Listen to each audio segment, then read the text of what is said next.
Obi-Doo, it's everyone's favorite boomer and vintage lens enthusiast. Today we're looking at the Canon lens FD 50mm 1 to 1.4 SSC. It's in perfect cosmetic condition.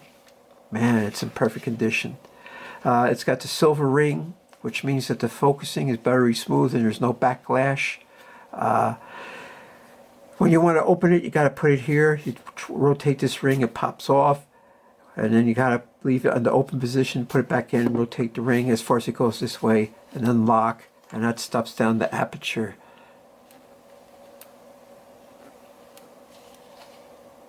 It's hard to see if the aperture is up. There it is, see? That's at f16.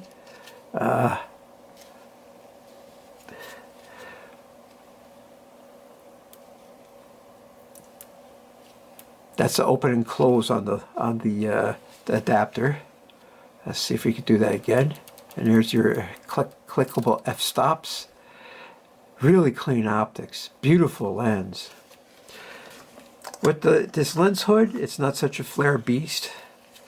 So these old lenses, you really need a lens hood on them.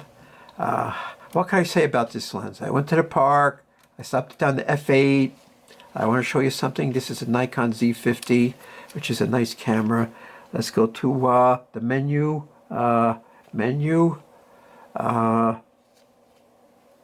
Is it here?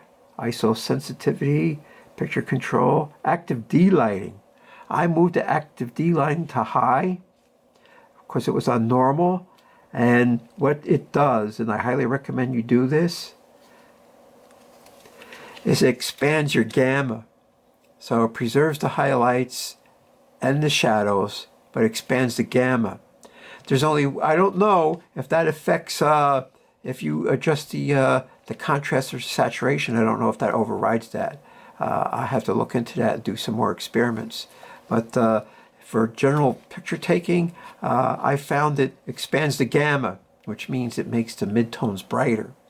So you pretty much have to post-process.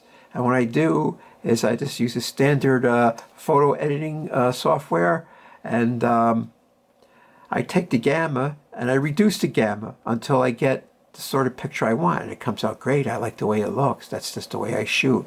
And any digital camera I got, I look for that. And I set it to high, and then you have to adjust post-processing to make otherwise the pictures look too bright. Now if you're going to print a lot, then you don't have to do anything, because it's always good to have your gamma up when you're printing a lot, because printing is different than when it's on the screen.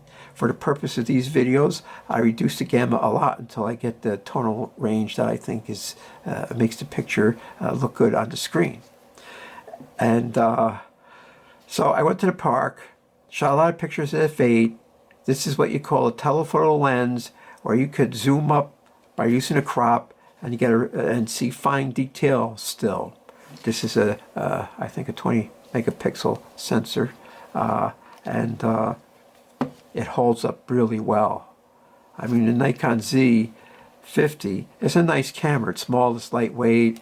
It's got like old-fashioned, it's an electronic viewfinder cross, but it looks like a pentaprism on an old school film SLR. Of course, it's a little bit noisy in high ISO, but for daylight shooting from 800, 400, 200, 100, you can't beat it. It's as good as anything else. And the live view, you can use a live magnifying view, and then you can nail the focus, and then your subject is always tack sharp. And of course, this is another f1.4 from one of the big boys. I already did the Nikon AIS f1.4, which is a fine performer, and this is right up there with it. Right up there with it. In some ways it's better, and in some ways the Nikon is better. But I went to the park. It was like cloudy bright, with some breaks of strong sunlight and some heavier overcast. And I varied the shutter speeds a lot and ISO a lot. And it's the usual subjects, but it takes good pictures. I mean, if you look at the B pictures, which are 1:1 crops to fit this movie frame, it's excellent. It's outstanding. So you say, well, why do you want buy a 1.4 if you're always going to shoot at f8? Because you never know when you're going to need a 1.4. Now, there's a companion video to this that's following, and I went to, this is December, there's some Christmas holiday season lights and a lot of town centers, and I went to this one town, and I shot a lot of f1.4s, and we're going to see if this is really worth its metal. But right now, for daylight shooting at f8, this thing is about as good as it gets.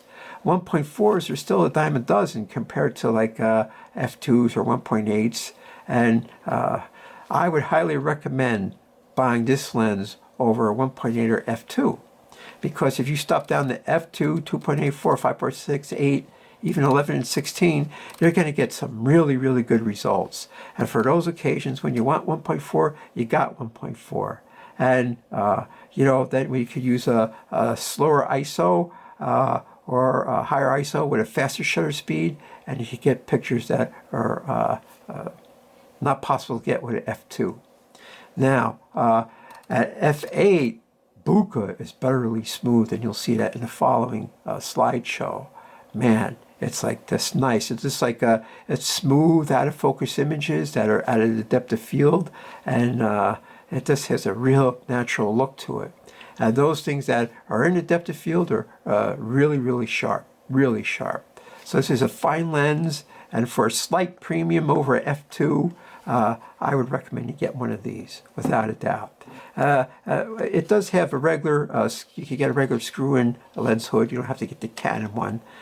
This is the BS55, and like I said, it fits the 35 millimeter f2, and it fits some other lens I have that I just remember right now. But it can't be beat. I highly recommend it. You should go get one. But don't take my word for it. Just look at the following slideshow, and you can judge yourself. So I go to the park. I use it as a benchmark to test all these lenses I got. This is the Canon original FD with the silver ring, 50 millimeter f1.4. I used the Nikon Z50 with the dynamic range on high, and I post-process these by lowering the gamma until I got the look I wanted. This is a telephoto lens. Here's a picture, and then here's a 1:1 crop of that frame, and it's a nice lens. It's a really nice lens. Look at the, this is all f8. Look at the bokeh in the background. It's nice and smooth, and this is some sort of cachet thing that trolls or elves use, or gnomes, where they keep their treasures in there. This is a 1:1 crop. Here's a lot of ice there. It's the cold season. Yeah, I like ice. It's all arabesques and everything. And then these are what I call ice pancakes, but these are just the beginning of when they form, and they usually get more whitish. And here's a close-up of some people putting their initials in trees. This sort of looks like a dog, doesn't it? Here's a close-up of the dog's head. Some more ice pancakes. It's a telephoto lens. You could crop a portion out and still see fine detail. This is an anticline, I believe. And here's a close-up of that anticline. Layers of rocks that got folded. More ice pancakes. Yeah, this lens is a really nice lens. And you could get it at just a slight premium over a f2 50 millimeter. And of course you got 1.4 on that occasion when you really need it. And there's nothing wrong with this lens at all. Since it's original FD, the focusing ring was buttery smooth with no backlash. This is some sort of structure that's on the island. Here's some wood that's slowly rotting away. I like the texture and detail of it. This is a 1:1 crop of some leaves in front of a boulder. Here's the rock that has the alien profile on it. You can see the alien there. And it's a nice lake. It's a big lake. If you want to walk around, it'll probably take you 4 hours or so, or longer. And the trail doesn't go along the shore. There's swampy sections where you'd have to cut up and come back down. These trees have strange holes in them. And the ice sheets form all sorts of feathery patterns. It's a really, really nice lens. I could highly recommend this lens. It's just as good as the Nikon 50mm f1.4. Oh, neither of these lenses are radioactive, so that's good.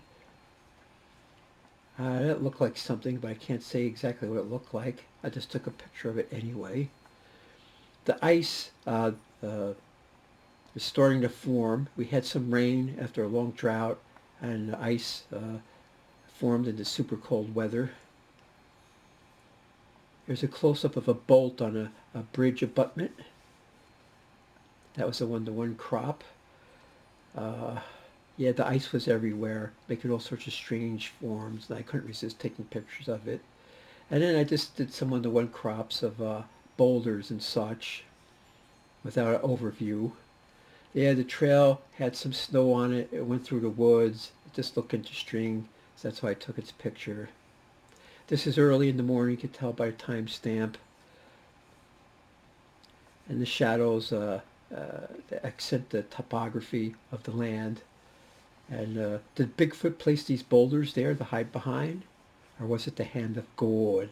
Or maybe it was glaciers put those boulders there.